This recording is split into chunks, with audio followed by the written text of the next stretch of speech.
नमः पार्वती पतये हर हर महादेव। मंच पर विराजमान उत्तर प्रदेश के राज्यपाल आनंदीबेन पटेल, मुख्यमंत्री योगी आदित्यनाथ जी, इस कार्यक्रम में टेक्नोलॉजी के माध्यम से जुड़े अन्य राज्यों के सम्मानित गवर्नर, मुख्यमंत्रीगण, केंद्रीय मंत्रिमंडल के मेरे साथी श्री नायडू जी, टेक्नोलॉजी के माध्यम से जुड़े केंद्र में मंत्रिमंडल के मेरे अन्य साथी, यूपी के उप मुख्यमंत्री केशव प्रसाद मौर्य और ब्रजेश पाठक जी, यूपी सरकार के अन्य मंत्रीगण, सांसद और विधायकगण और बनारस के मेरे प्यारे भाई और बहनों,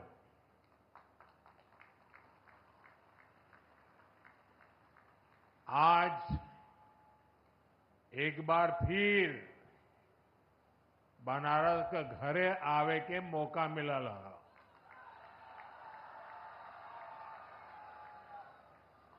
आज चेतगंज में नकटैया का मेला भी हो।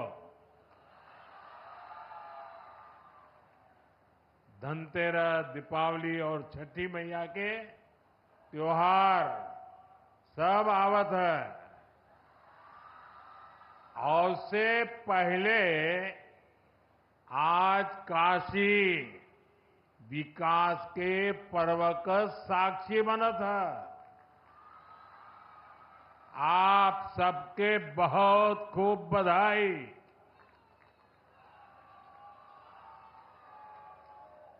साथियों, काशी के लिए आज का दिन बहुत ही शुभ है। अभी मैं आंखों के एक बड़े अस्पताल कर उस अस्पताल का लोकार्पण करके आपके पास आया हूं और इसलिए आने में थोड़ी देर भी हो गई। शंकरा नेत्र अस्पताल से बुजुर्गों और बच्चों को बहुत मदद मिलने वाली है। बाबा के आशीर्वाद से अभी यहां हजारों करोड़ रुपए के प्रोजेक्ट्स का शिलान्यास और लोकार्पण हुआ है। इनमें देश और यूपी के विकास की उसको नई ऊंचाई देने वाले प्रोजेक्ट भी हैं। आज यूपी, बिहार, पश्चिम बंगाल, एमपी और छत्तीसगढ़ में अलग अलग एयरपोर्ट्स का शुभारंभ हुआ है। इसमें बाबतपुरा एयरपोर्ट के अलावा आगरा और सहारनपुर का सरसावा एयरपोर्ट भी शामिल है। कुल मिलाकर देखें तो आज शिक्षा, कौशल विकास, खेल, स्वास्थ्य, पर्यटन, हर सेक्टर के प्रोजेक्ट्स बनारस को मिले हैं। ये सारे प्रोजेक्ट्स सुविधा के साथ साथ हमारे नौजवानों के लिए रोजगार के अनेक नए अवसर भी लेकर आए हैं। यहां तो सारनाथ है, भगवान बुद्ध की उपदेश भूमि है। कुछ दिन पहले ही मैं अधिधम्म महोत्सव में सम्मिलित हुआ था। आज मुझे सारनाथ के विकास से जुड़ी करोड़ों रुपए की परियोजनाओं का लोकार्पण करने का भी अवसर मिला है। और आप तो जानते हैं, कुछ समय पहले हमने कुछ भाषाओं को शास्त्रीय भाषा के रूप में मान्यता दी। उसमें पाली और प्राकृत भाषाएं भी है और पाली भाषा का सारनाथ से विशेष नाता है, काशी से विशेष नाता है, प्राकृत भाषा का भी विशेष नाता है और इसलिए उसका शास्त्रीय भाषा के रूप में गौरव प्राप्त होना ये हम सबके लिए गौरव का विषय है। मैं विकास की इन सभी परियोजनाओं के लिए आप सब मेरे काशीवासियों को और देश के सभी नागरिकों को बहुत बहुत बधाई देता हूं। साथियों, आपने मुझे जब लगातार तीसरी बार सेवा करने का आदेश दिया था तब मैंने 3 गुना गति से काम करने की बात कही थी। अभी सरकार को बने 125 दिन भी नहीं हुए हैं। इतने कम समय में ही देश में 15 लाख करोड़ रुपए से अधिक की योजनाओं, परियोजनाओं पर हम काम शुरू कर चुके हैं। इसमें से ज्यादातर बजट गरीबों, किसानों और नौजवानों के नाम पर रहा है। आप सोचिए, 10 साल पहले तक सरकार के लाखों करोड़ रुपयों के घोटालों की चर्चा अखबारों में छाई रहती थी। बातचीत का मुद्दा ही लाखों करोड़ों का घोटाला होता था। आज सिर्फ 125 दिन में ही 15 लाख करोड़ रुपए के काम शुरू होने की चर्चा घर घर में हो रही है। यही तो वो बदलाव है जो देश चाहता है। जनता का पैसा जनता पर खर्च हो, देश के विकास पर खर्च हो, पूरी ईमानदारी से खर्च हो, ये हमारी बड़ी प्राथमिकता है।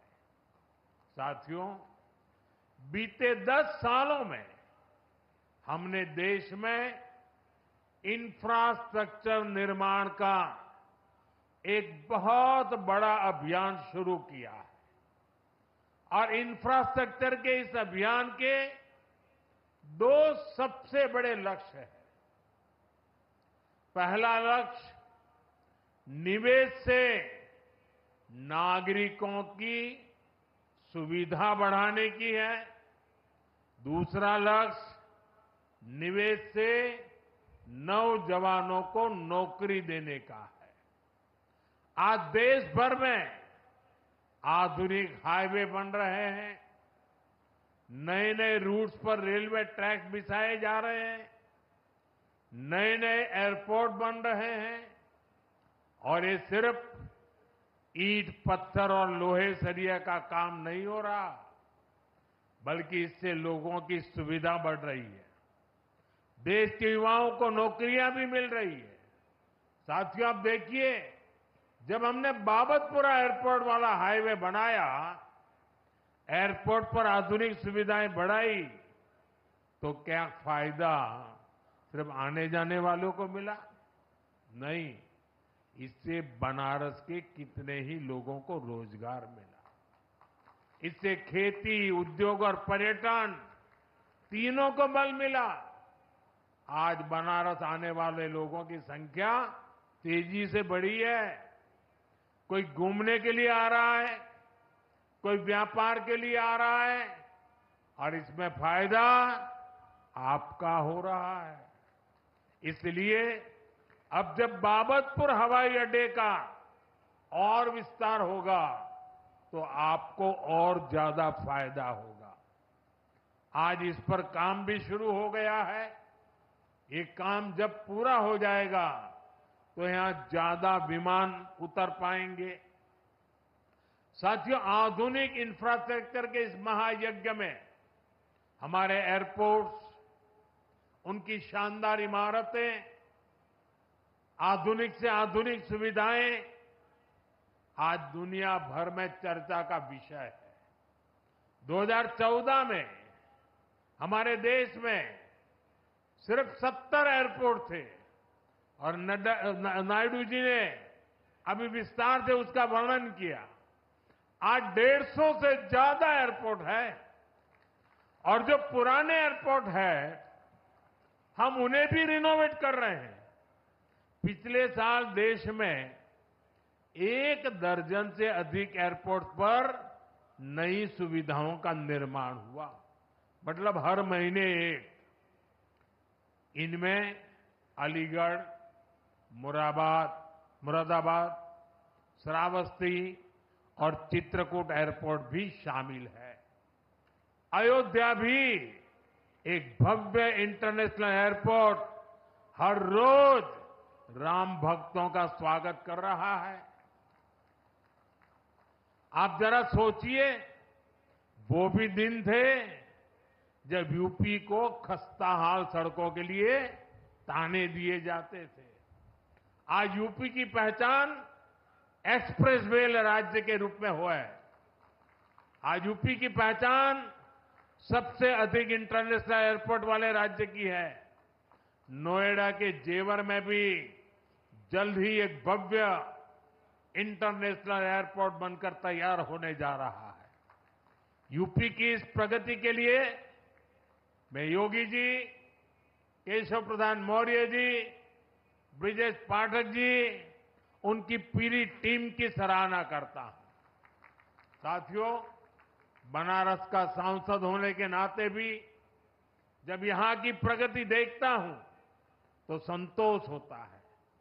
काशी को शहरी विकास की मॉडल सिटी बनाने का सपना तो हम सभी ने साथ मिलकर देखा है। एक ऐसा शहर जहां विकास भी हो रहा है और विरासत भी संरक्षित हो रही है। आज काशी की पहचान बाबा विश्वनाथ के भव्य और दिव्य धाम से होती है। आज काशी की पहचान रुद्राक्ष कन्वेंशन सेंटर से होती है। आज काशी की पहचान रिंग रोड और गंजारी स्टेडियम जैसे इंफ्रास्ट्रक्चर प्रोजेक्ट से होती है। आज काशी में रोपवे जैसी आधुनिक सुविधा बन रही है। ये चौड़े रास्ते, ये गलियां, ये गंगा जी के सुंदर घाट आज सबका मन मोह रहे हैं। साथियों, हमारा निरंतर प्रयास है कि हमारी काशी, हमारा पूर्वांचल व्यापार कारोबार का और बड़ा केंद्र बने।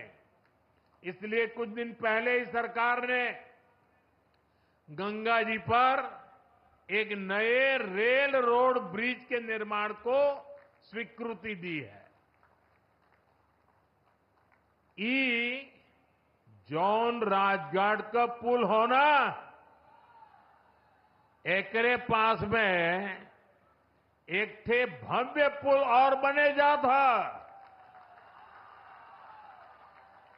एकरे नीचे कई थे ट्रेन चले और ऊपर 6 लेन का हाईवे भी बनी। एकर लाभ बनारस और इस चंदौली के लाखन लोगन के मिले। साथियों, हमारी काशी अब खेलों का भी एक बहुत बड़ा केंद्र बनती जा रही है। सीगरा स्टेडियम अब नए रंग रूप में आपके सामने है। नए स्टेडियम में राष्ट्रीय प्रतियोगिताओं से लेकर ओलंपिक तक की तैयारियों के इंतजाम हो गए हैं। यहां खेलों की आधुनिक सुविधाएं बनी हैं।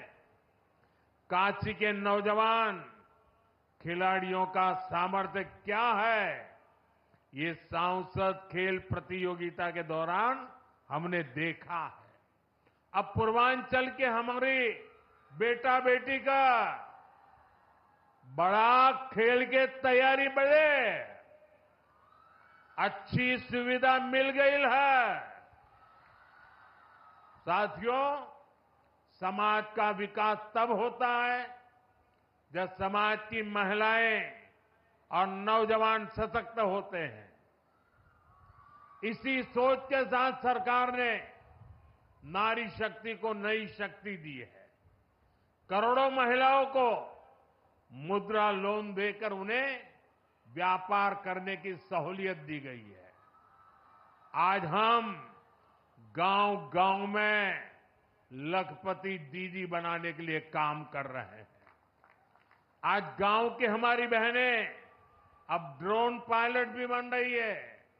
और ये तो काशी है, यहां साक्षात शिव भी माता अन्नपूर्णा से भिक्षा मांगते हैं। काशी ये सिखाती है कि समाज तभी समृद्ध होगा जब नारी सशक्त होगी। इसी भावना से हमने विकसित भारत के हर संकल्प में नारी शक्ति को केंद्र में रखा है।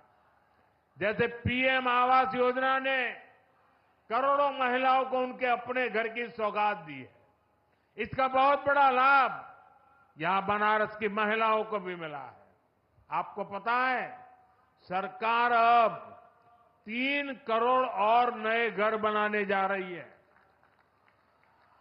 यहां बनारस में भी जिन महिलाओं को पीएम आवास के घर नहीं मिले, उन्हें भी जल्द से जल्द ये घर दिए जाएंगे। हमने घर घर नल से जल और उज्ज्वला गैस तो पहुंचाई है। अब मुफ्त बिजली और बिजली से कमाई वाली योजना भी चल रही है। पीएम सूर्य घर मुफ्त बिजली योजना से हमारी बहनों का जीवन और आसान होने वाला है। साथियों, अपनी काशी बहुरंगी सांस्कृतिक नगरी है। यहां भगवान शंकर का पावन ज्योतिर्लिंग है, मणिकर्णिका जैसा मोक्ष तीर्थ है, यहां सारनाथ जैसा ज्ञान स्थल है। दशकों दशक बाद बनारस के विकास के लिए इतना काम एक साथ हो रहा है। वरना काशी को तो जैसे उसके हाल पर छोड़ दिया गया था। इसलिए आज मैं हर काशीवासी के सामने एक सवाल उठा रहा हूं। आखिर वो कौन सी मानसिकता है जिसके चलते पहले काशी को विकास से वंचित रखा गया? 10 साल पहले की स्थिति याद करिए। बनारस को विकास के लिए तरसाया जाता था। जिन लोगों ने यूपी में लंबे समय तक सरकारें चलाई, जो लोग दिल्ली में दशकों तक सरकार में बैठे रहे, उन्होंने कभी बनारस की परवाह क्यों नहीं की? इसका जवाब है परिवारवाद और तुष्टीकरण की राजनीति। कांग्रेस हो या समाजवादी पार्टी, ऐसे दलों के लिए बनारस का विकास न पहला प्राथमिकता में था, न भविष्य में कभी होगा। इन दलों ने विकास में भी भेदभाव किया, जबकि हमारी सरकार सबका साथ सबका विकास के मंत्र पर चलती है। हमारी सरकार किसी योजना में भेदभाव नहीं करती। हम जो कहते हैं वो डंके की चोट पर करके दिखाते हैं। अयोध्या में भव्य राम मंदिर बनेगा। आज अयोध्या में हर रोज लाखों लोग रामलला के दर्शन करने जा रहे हैं।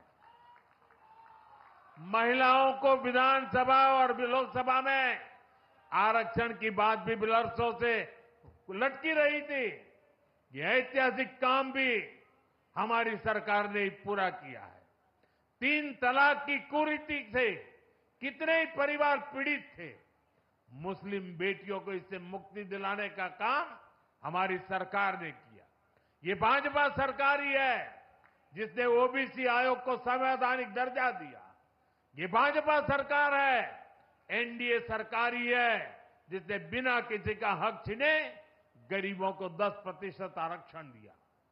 साथियों, हमने अपना काम किया, नेक नियत से नीतियां लागू की, ईमानदारी से देश के हर परिवार का जीवन बदलने का प्रयास किया। इसलिए देश भी हमें लगातार आशीर्वाद दे रहा है। अभी हरियाणा में हमने देखा है कि कैसे वहां तीसरी बार लगातार भाजपा की सरकार बनी है। जम्मू कश्मीर में भी भाजपा को रिकॉर्ड वोट मिले हैं। साथियों, आज भारत के सामने परिवारवादी राजनीति का भी बहुत बड़ा खतरा है। ये परिवारवादी सबसे ज्यादा नुकसान देश के युवाओं को करते हैं। ये कभी भी युवाओं को मौका देने में विश्वास नहीं करते। इसलिए मैंने लाल किले से एक आह्वान किया है, मैं देश के 1 लाख ऐसे नौजवानों को राजनीति में लाऊंगा जिनके परिवार का राजनीति से कोई लेना देना नहीं है। ये भारत की राजनीति की दिशा बदलने वाला अभियान है। ये भ्रष्टाचार और परिवारवादी मानसिकता को मिटाने का अभियान है। ये काशी के उत्तर प्रदेश के नौजवानों से भी कहूंगा कि आप खुले मन से नई राजनीति की धुरी बने। काशी का सांसद होने के नाते मैं यहां के नौजवानों को ज्यादा से ज्यादा आगे लाने के लिए प्रतिबद्ध हूं। साथियों, काशी का ये मंच एक बार फिर पूरे देश के नए विकास प्रतिमानों का आरंभ स्थल बना है। काशी एक बार फिर राष्ट्र को नई गति देने का साक्षी बनी है। मैं एक बार फिर आज के विकास कार्यक्रम से जुड़े सभी राज्यों को, सभी माननीय गवर्नर्स को, सभी माननीय मुख्यमंत्रियों को और काशी के लोगों को, देशवासियों को बहुत बहुत बधाई देता हूं। मेरे साथ बोलिए, नमः पार्वती पतये हर हर महादेव।